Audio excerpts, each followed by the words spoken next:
breaking news. Baltimore County Schools announced their new superintendent.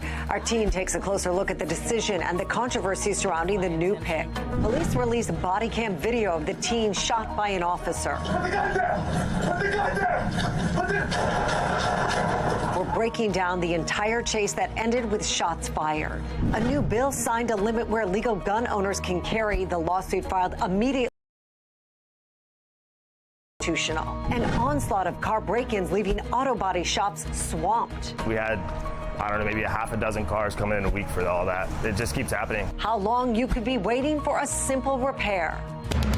Live from WBFF in Baltimore, this is Fox 45 News at 10. We're following breaking news out of Baltimore County. Deputy Superintendent Dr. Miriam Yarbrough has been named the new superintendent of schools. The appointment comes even though Yarbrough is part of an active wrongful termination lawsuit. Good evening, everybody. I'm Mary Bubala. And I'm Kai Jackson. Project Baltimore just told you about the lawsuit in their latest report. The school system's former chief of human resources filed it, claiming BCPS engaged in unlawful acts when they were terminated her back in 2022. Fox 45's Jeff Abel joins us live from Baltimore County School headquarters with more on tonight's announcement. Jeff? By a unanimous vote tonight, the school board voted to name Deputy Superintendent Miriam Yarbrough as Baltimore County's new superintendent. The appointment ignited a standing ovation here and words of thanks from the new superintendent. I was here as a first-year teacher, and I remember when Baltimore County Public Schools, we were at the top of the state. It is my intention to work together with you, the community, our staff, all stakeholders, and our students, first and foremost, to get back to the top of the state and the nation. Well, Yarbrough began her career as a chemistry teacher here in Baltimore County and ultimately became a principal in Montgomery County. And even though she was recently named in a wrongful termination suit filed here in Baltimore County, many of those who were here tonight and even helped select her are convinced Yarbrough is the best candidate. When I filled out my form, the answers that she had provided, she was the best. She was the best. You think she had a plan. She had it laid out. She knew what she was doing. She had it already. I'm already working with this group. The probability that she's going to get something done is greater than it has been for a long period of time. Yarbrough will become the county's fourth superintendent in the past 6 years. Her appointment must still be approved by the state school superintendent. We're live at school headquarters. Jeff Abel, Fox 45 News. Jeff, thank you. Dr. Yarbrough's appointment comes months after current superintendent Dr. Gerald Williams announced that he would not renew his contract. He made that announcement in January following 3 years of controversies and pressure from multiple groups asking the school board to replace him, including members of the Baltimore County Council, the Randallstown NAACP, and Baltimore County Parent and Student Coalition. Now, Williams refused every Project Baltimore request for an interview since his introductory one-on-one. That was his first day on the job. You can see more about Dr. Williams, Yarbrough, the lawsuit facing Baltimore County Public Schools online right now by going to our website, foxbaltimore.com, and clicking on Project Baltimore at the top. And you'll also find all of Chris Papp's reporting at that location. Well, Fox 45 News following two more big stories tonight. The NRA already filing legal challenges to Senate Bill 1 just minutes after the governor signed it into law today. The new law restricts where Marylanders with wear and carry permits can bring their firearms. But first, Baltimore police releasing body cam video showing the moments before and after an officer shoots a 17-year-old. It happened last week. Fox 45's Keith Daniels joins us live now with a closer look at that video. Keith? Well, Mary, the police commissioner says that officer was out there engaging with the community, talking with people, something the commissioner says he wants his officers to do, all of that happening before the shooting and tonight. What was caught on camera? Baltimore police releasing the video, the body-worn camera footage from the officer who shot an armed 17-year-old boy identified by his family as Mekhi Franklin. This video has been shared with the U.S. Attorney's Office, the State's Attorney's Office, and the Baltimore Office of Equity and Civil Rights. Look at the video. Police say the officer, identified as Cedric Ellaby, was actually sitting on a stoop with the teen, just talking with him and his friend, before the officer noticed the teen might be armed. That's when they say the officer approached the teen. Come here. What, bro? Come here. Mackay then ran away, the officer in foot pursuit. At one point, the out of his waistband. The officer then heard yelling commands. Stop! Stop! Stop! Put the gun down! Put the gun down! Then at one point, circled in red, the gun is seen clearly in the video. And the teen seemingly turned to look back at the officer. And that's when the officer fired his weapon. Investigators say he fired off at least 4 shots, striking the teen once.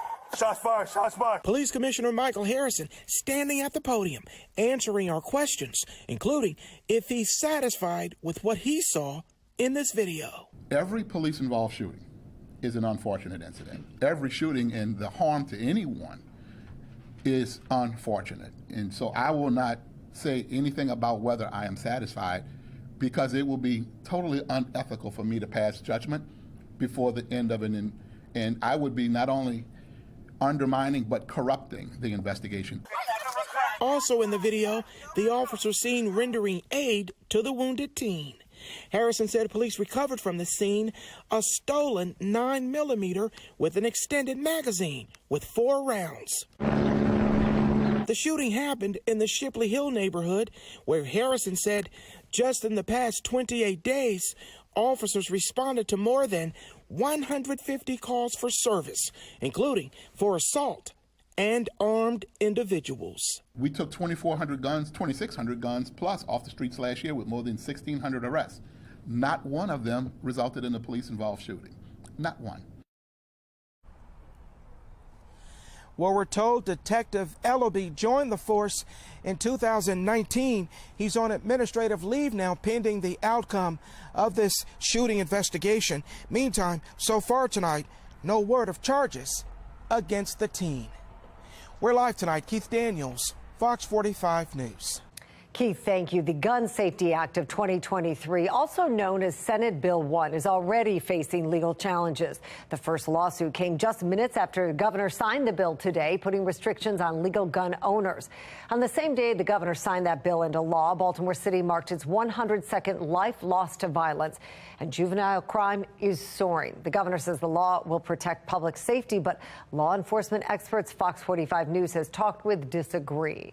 I have arrested probably 200 to 300 people for weapons charges. I honestly can only remember 2 who actually had valid gun licenses. 2. Well, the governor signed hundreds of bills into law, but very few of them, if any, deal with violent repeat offenders or the juvenile crime crisis. And that includes the Violent Firearms Offender Act, which would have cracked down on gun offenders and raised the penalties for some gun crimes. It never even made it past committee, left on the cutting room floor for a 3rd year in a row.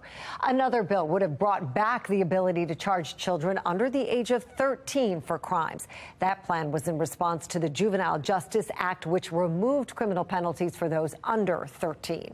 Republicans also pushed the Juvenile Gun Offenses Accountability Act of 2023, which would have allowed children accused of gun crimes to be charged as long as they were at least 10 years old.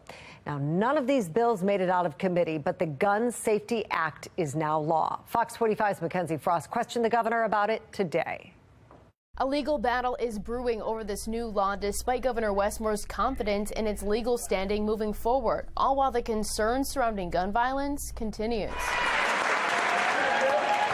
Governor Westmore making good on his word after the 90-day legislative session. I will sign it, yes. Senate Bill 1, Tuesday, criminal law. With the stroke of his pen, the governor making Senate Bill 1 the law in Maryland, meaning starting October 1st, people with a wear and carry license from the state police will be limited in where they can bring those firearms in public. No, we don't want that individuals, while having a right, that right doesn't mean that you can bring firearms into schools or into nursing homes or into other places where that we don't have a need for people to have firearms. Concealed weapons will also be banned from government buildings, some healthcare facilities, stadiums, racetracks, museums, and other places with licenses to sell alcohol or cannabis. Stand by SB1? Stand by SB1. Stand by SB1, and I believe, as we've gotten the guidance from the Office of the Attorney General, that it's constitutional. Opponents argue the language is an assault on the Second Amendment. It's an illegal bill, calling the constitutionality into question. The confusion relating to the zoning aspects of this bill, from a common sense perspective, it almost rises above the Constitution. I know that you said the AG believes that it is constitutional. Will we see that being defended all the way as far as it could go? Yeah, well, I know the Attorney General has come back and said to us that he believes this bill is constitutional, that he believes that there's not that any form of legal challenge is not going to be sustained. And so we take the AG at that council. We've worked very closely and very diligently with the Office of the Attorney General to ensure that that was the opinion. And once we saw that was the opinion, I also looked at the merits of everything that we're trying to do to get both illegal guns off of our streets.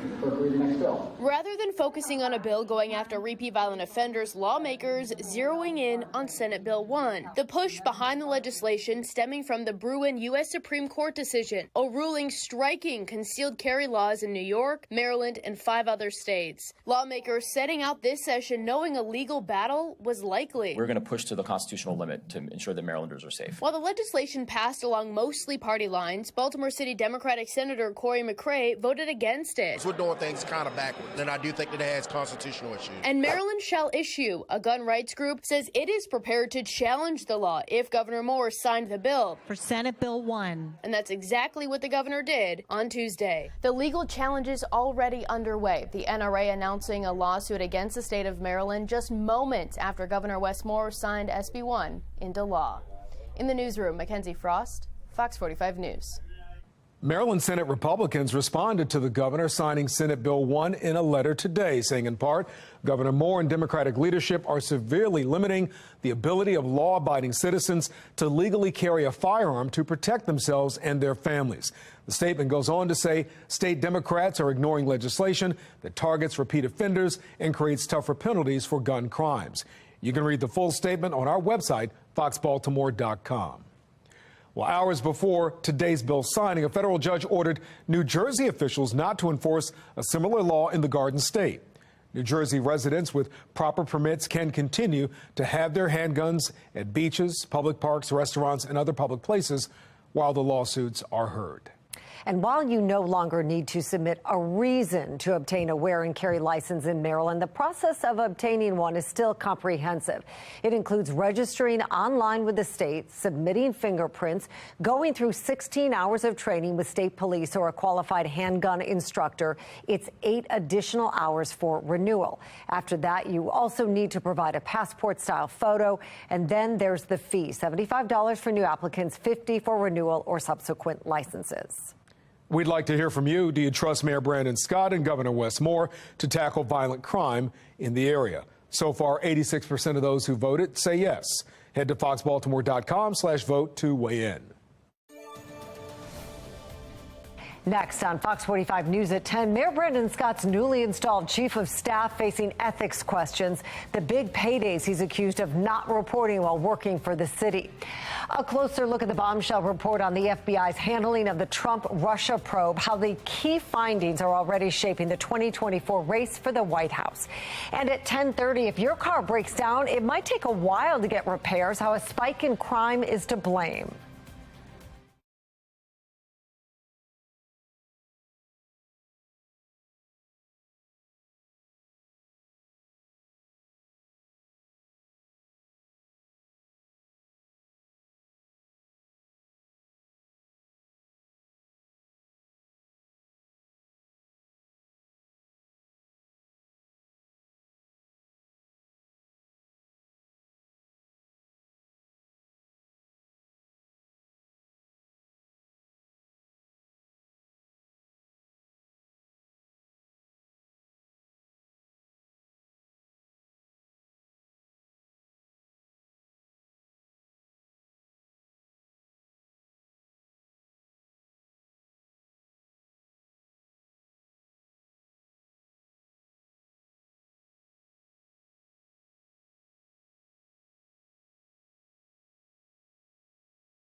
questions tonight surrounding Marvin James, the mayor's interim chief of staff, and why it appears he failed to report all of his income to the city's ethics board. James also works as a campaign consultant who, according to state elections reports, has received thousands of dollars from 5 different political campaigns while working at City Hall. That is money the city's ethics board requires city workers to report. However, the ethics report filed by James fails to cite any of the payments he's received from outside work. You're talking about a city employee who is well paid with city taxpayer dollars, who also on the side is running 5 different campaigns. You got to wonder about his divided attention. You've also got to wonder about his divided loyalties. Is he working to make sure that these people are getting elected, or is he working for the city of Baltimore? It's a terrible conflict of interest. Well, so far, our calls to James' office have not been returned. Now, this is the latest issue surrounding financial disclosures in City Hall. Early this year, a judge found City Council President Nick Mosby violated 2 ethics rules for failure to report donations to a legal defense fund in his name. The judge ordered Mosby to disclose those donations. Well, late last year, Mayor Brandon Scott faced questions about a $5,000 campaign contribution from longtime city contractor J.P. Grant. Days after that contribution, the Board of Estimates approved a $12 million contract to a company connected to Grant. While the mayor recused himself from the vote, 3 of his appointees voted to approve that contract. You can find more on all of these issues on our website, foxbaltimore.com. Well, meanwhile, Baltimore City is mourning more than 100 lives lost to violence, passing the grim milestone early yesterday morning. And while overall homicides and shootings are down compared to this time last year, among juveniles, homicides are up about 67%. Non-fatal shootings among young people up 55%. Law enforcement experts say guns, drugs, and gangs are main drivers of the juvenile violence and really violence overall.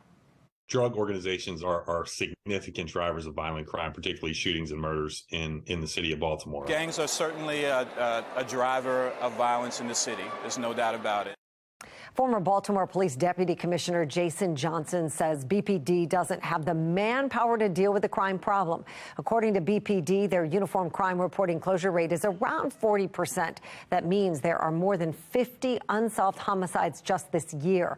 A former detective telling Fox 45 News it's a scary reality for those living in the city. If you want to live with killers, then 40% is good. But if you want to live in a society where you can feel free to go to the convenience store or go to school, man, 95% is what you're shooting for. BPD saying they have 500 officer vacancies, while the police union claims the department is actually closer to 700 officers short of what's needed to effectively police the city. A Baltimore County group called Vote for More is working to get a charter amendment on the 2024 ballot that would increase the size of the Baltimore County Council. The amendment would add 4 more council districts, putting 4 more members on the county council. The group says the expansion is necessary because of how much the county population has grown. The group says more council members would mean more accountability and better representation. As it is, we have these gigantic districts, and some people in some parts of the district may feel well represented. But other people in other parts of the district may say, wait a minute, I never get to see that person in my neighborhood.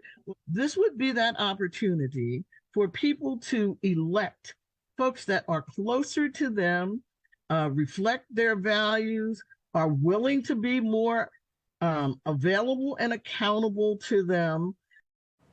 Now, Fox 45 News did reach out to all 7 county council members asking about the movement. Fox 45 News spoke with Council Chair Julian Jones, who says while he's not opposed to the plan, he feels there should be more research done on the plan and its impact before a decision is made.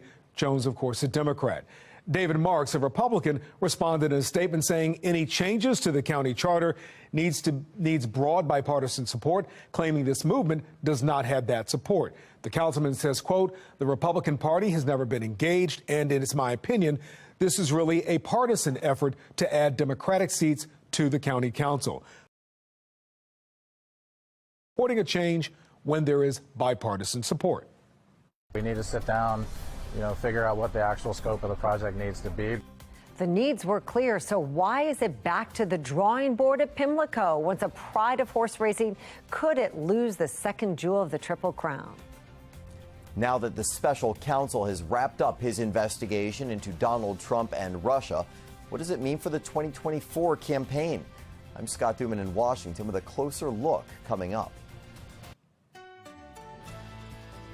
And Preakness is on its way. We do have a few showers we're tracking now, but some more could be arriving again just in time for the weekend. Black-eyed Susan Day looks good on our computer model here, but look what happens by Saturday. Yeah, could have some light showers, and that's just in time for post time.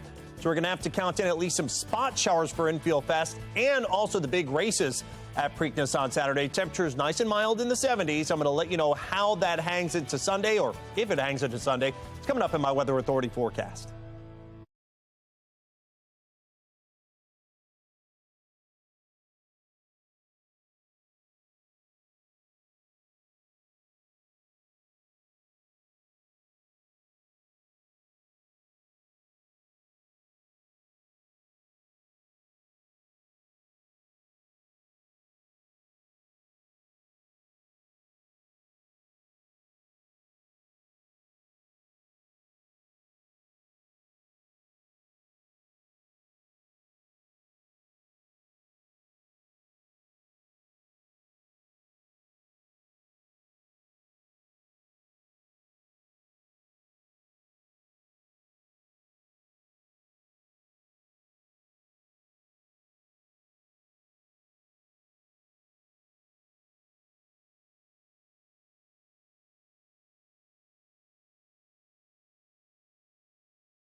It took 4 years and cost millions of dollars, but that special counsel report looking into the government's investigation of Donald Trump and possible collusion with Russia finally came out. Sinclair's chief political correspondent Scott Duman takes a close look at how politics may have played a role in all of this and what it means in the 2024 race for the White House. In a town built on politics, they can be hard to avoid or leave out, which, according to that highly critical report by special counsel John Durham, investigators failed to do, and politics helped drive the Justice Department and FBI's decisions while looking into alleged collusion between Russia and Donald Trump's 2016 campaign. Some of that brought to the FBI's attention through opposition research funded by Democrats and Hillary Clinton's campaign.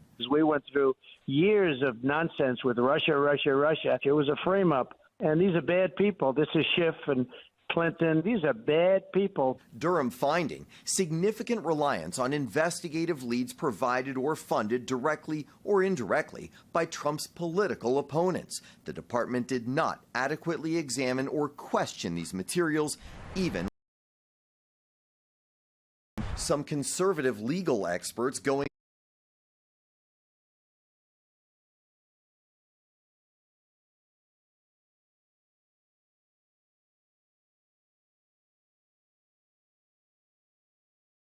much further, bolstering claims it was a well-orchestrated hit job by the Clinton campaign and government officials with a predisposition to investigate Trump, and citing the parade of Trump critics who for years asserted they had hard evidence. We've seen enough to know that what the campaign agreed to do, that is accept the help of the Russian government. A theme in the 2020 campaign, too. And to the best of my knowledge, I don't think the president said anything to Putin about it. I don't know why he hadn't said a word to Putin about it. Trump, who thrives off of playing the victim role, has been nonstop fundraising off of the attacks and lobbing his own at the media. Now the Times, the Washington Post, they all admit it was a fake story. We're trying to get the Pulitzer Prize taken away. They got Pulitzer Prizes. We're suing. Durham also didn't find the kind of widespread deep state plots against Trump that Trump had long alleged, but that won't stop him from using this as well as the other multiple investigations he currently faces to help rally his base in his 2024 bid. In Washington, I'm Scott Thuman. And that brings us to our question of the day. Do you think there's political bias in the FBI? So far, 93% of those who voted say yes. You can head to foxbaltimore.com/vote and click on the Pulse tab to weigh in. I'm Christine Frizzau in Washington, where there are growing calls for a complete overhaul of the FBI. The details ahead. And a warning for drivers in the Baltimore region. It'll take much longer than expected to get even simple car repairs done. How the city's crime crisis has auto shops overwhelmed.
We're following three big stories at 10:30. Calls for a complete overhaul of the FBI following the conclusion of that Durham probe. The major changes some say need to be made. It's been 3 years since lawmakers promised to make major improvements at Pimlico Racecourse. The Preakness Stakes is upon us in a couple of days, and we're still waiting for those upgrades.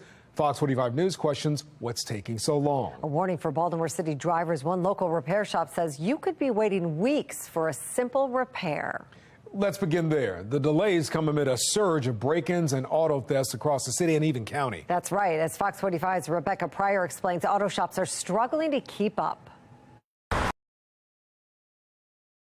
Behind Behind the doors of Bumper Globe Collision Center in South Baltimore, mechanics are swamped with a backlog of vandalized vehicles. Owner Carrie Cow is hearing impaired. On a piece of paper, Cow writing, car break-ins and thefts are sky high. We had, I don't know, maybe a half a dozen cars coming in a week for all that. Most of which damaged Kias and Hyundais, stemming from a social media challenge showing how easy the cars are to steal. They're basically breaking into the steering column, taking out the ignition switch, put a pair of pliers on it, turning it without the key. But that's not all. Kuo says from swiped catalytic converters to smashed windows, all makes and models can be targeted. He's talking about people will break in the windows, they'll take screwdrivers, they'll pry it up from the top of the window, they'll damage the pillar, and then they can get out of here in 5 minutes or less. On social media, several Baltimore community pages now sharing countless images of shattered glass, ripped doors, and stolen cars. And in the first week of May alone, BPD reporting a 164% jump in auto thefts, totaling 174 stolen cars in just 7 days. It just keeps happening. Across town, Best Price Auto Glass too busy for an interview, but telling FOX45 off camera they're getting up to 30 to 40 calls a day for window repairs, driving a months-long delay for service. People are paying out of their pocket, depends on the insurance. With insurance, Kuo says his customers could be waiting over a month for repairs, and even without it, stolen parts are hard to hunt down these days. It takes about 2-3 weeks just to get an ignition cylinder anymore. A lot of times we might have to get it used on eBay. Let the customer know that, junkyard, stuff like that. The manufacturer can't keep up. And with the rise in crime showing no signs of slowing down, if you don't want to deal with the backlog at body shops. Yeah, he's recommending everybody should get alarms. Rebecca Pryor, Fox 45 News. Well, as car thefts spike across the state and city leaders are taking action against car companies. In fact, Mayor Brandon Scott and the city are suing Hyundai and Kia. The mayor says those companies are in part responsible for a spike in vehicle thefts in the city of Baltimore and surrounding areas. According to Mayor Scott, 577 Kias and Hyundais have been stolen in the city due to the car's faulty security systems. Police Commissioner Michael Harrison says 41% of all the cars stolen this year are Kias and Hyundais. The state attorney general wants recalls issued. When it comes to gun offenses, Governor Moore signed off on a bill to raise the maximum penalty for some first-time gun offenders from 3 to 5 years across the board. City State's Attorney Ivan Bates pushed for that bill. He says he hopes to send a message to criminals with this legislation. We recognize it's not going to change everything, but since that bill was passed, 26 people in Baltimore City have been murdered. So for us, we need to make sure individuals know they can and will be held accountable. Bates is calling the bill's approval a small but essential first step in holding more offenders accountable. You can read his full statement on foxbaltimore.com.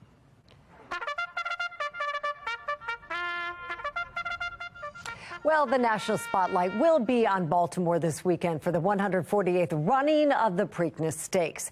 It has been 3 years since lawmakers made a deal to bring $375 million worth of improvements to Pimlico and Laurel Park to keep the second jewel of the Triple Crown in Baltimore. But horse racing fans will arrive again this year to a venue still in dire need of modernization. Fox 45's Amy Simpson demanding answers. Preparations underway inside Pimlico today. Tents lining the infield and horses seen out on the track this morning, with just 4 days until the 148th running of the Preakness Stakes.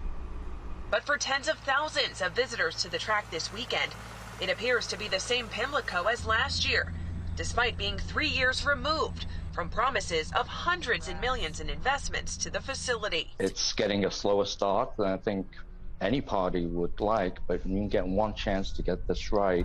Those words ahead of last year's Preakness Stakes from the executive vice president of the Maryland Stadium Authority. We expect to be in construction, I'd say late summer of 23 and completed by Preakness 26. But that timeline is now being walked back. The Maryland Stadium Authority declined multiple interview requests to discuss progress on this project, instead sending links to its website. Recent legislation extending Petroleum Authority report submitted to state lawmakers in January. On page 7, the report acknowledges it previously said construction at Pimlico would commence no sooner than late summer 2023. But due to process and design delays and outstanding project prerequisites, this timetable is no longer realistic. I actually can't give you a timeline. It's, there's a lot of work to be done. Everybody needs to roll up their sleeves and really, pitch in and share ideas and share concepts and figure out how we can close those gaps. It's an extensive project, and it's got a lot of twists and turns to it and a lot of complications. It's not a simple, build it and they will come kind of situation. The executive vice chairman of First Racing and Gaming, another stakeholder in redevelopment at Pimlico and Laurel Park, says the landscape has changed since the original legislation was passed in 2020. Since then, we've had COVID. Since the law was adopted, we've had a situation where interest rates have practically tripled, which affects the amount of bond financing available. The what's next for Pimlico appears to be headed back to the drawing board. We need to sit down, figure out what the actual scope of the project needs to be based upon what the available funds are going to be. What's the best thing for Maryland racing, for us as a company, for our horsemen, and for the public. Amy Simpson, Fox 45 News. Dozens of people have fresh ink tonight thanks to Old Bay seasoning and the Baltimore Tattoo Museum. The museum gave free Old Bay tattoos themed in honor of Preakness Day. Customers had 3 designs to choose from: a crab, mallets, and the Maryland State flower, which is the Black-Eyed Susan, with the Old Bay logo, of course. Now, if you got an Old Bay tattoo, you know what? We'd like to see it. Scan the QR code on your screen. That will take you to our website where you can upload your pictures and videos. Hopefully you're not crying. You have the chance to be featured in our Preakness Gallery all week. Make sure to send us your pictures or videos from Pimlico or even during your at-home Preakness celebrations. Well, the running of the Preakness Stakes takes place Saturday, of course, May 20th this Saturday, and we're giving you the chance to go for free. Watch Fox 45 Morning News all week and wait for your cue to call. Each hour from 5 a.m. to 10 a.m. One lucky winner will get 4 all-day general admission passes, including the Preakness live concert lineup, headlined, of course, by Bruno Mars. Well, taking a look now at the Fox box, top left, check this out from Bel Air, the volunteer fire department giving a first-person view of what it's like to put out a car fire. The driver, thankfully, not hurt. Great work, though, firefighters getting it under control. On the top right, we have an update from San Francisco. The district attorney's office says it will not press charges against the security guard who shot and killed Banko Brown, a suspected shoplifter. A couple of weeks ago, we told you about one city lawmaker's effort to make it illegal to use deadly force in property theft prevention in the wake of the shooting. Bottom left, a live look at the White House, where President Biden is expected to leave tomorrow for the G7 meeting in Japan, but will cut the trip short. He will return early to resume debt limit talks. House Speaker Kevin McCarthy said a deal is still possible by the end of the week, but the sides are still pretty far apart. On the bottom right, Arizona is closer to passing a bill prohibiting teachers and school officials from knowingly using a student's preferred name or pronoun that does not match school records. Democratic Governor Katie Hobbs pledged to veto the bill.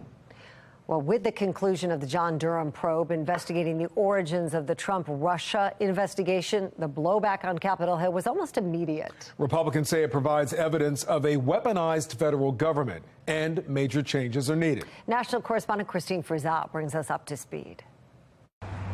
The FBI in the crosshairs once again. The top law enforcement agency now accused of not following the very laws it works to enforce. The FBI proved once again that they have political bias. They ought to have egg on their face. I hope that we get some real reform. Calls for reform following special counsel John Durham's report on his 4-year investigation, digging deep into another investigation, the one probing ties between the 2016 Trump campaign and Russia, known as Crossfire Hurricane, accusing the FBI of discounting or willfully ignoring material information that did not support the narrative of collusion between Trump and Russia. Everything that they said about me is completely false. At the center of Crossfire Hurricane was former Trump campaign official Carter Page, who spoke with us back in 2019 after the FBI was accused of giving false information to wiretap him. violating protocols. These false as a way of lying to a federal court. Every time you learn more about just how corrupt and illicit this whole scheme was, this big Russia hoax, it just kept getting worse and worse. Despite the scathing report, the two criminal cases brought by special counsel John Durham both ended in acquittal. And the Justice Department insists it's already made the proper reforms to prevent any flawed investigations from happening in the future. Still, GOP lawmakers are vowing to hold hearings and to hold people accountable. The FBI, as it currently exists, cannot go on like this. We are going to have to reform that institution. It begins with the leadership. This is crazy. I mean, this takes us back to the days of J. Edgar Hoover. This has got to stop. Those who have for years accused the FBI and Department of Justice of being weaponized, feeling vindicated, as top law enforcement officials insist changes have already occurred from the inside out. I'm Christine Frizzell reporting. Still ahead, glaring issues with the track inspection system revealed after Ohio's toxic derailment, why the process may be less precise than it was a decade ago. And ahead on the late edition, a conviction in the killing of a 17-year-old girl, the sentence for Lenny Epps, and why he was on the police radar long before his arrest. And if you're sniffling and sneezing, well, here we go again. The grass pollen very high, trees running high. Oak, maple, pine, and beech are main offenders here, and the molds are running on the medium side.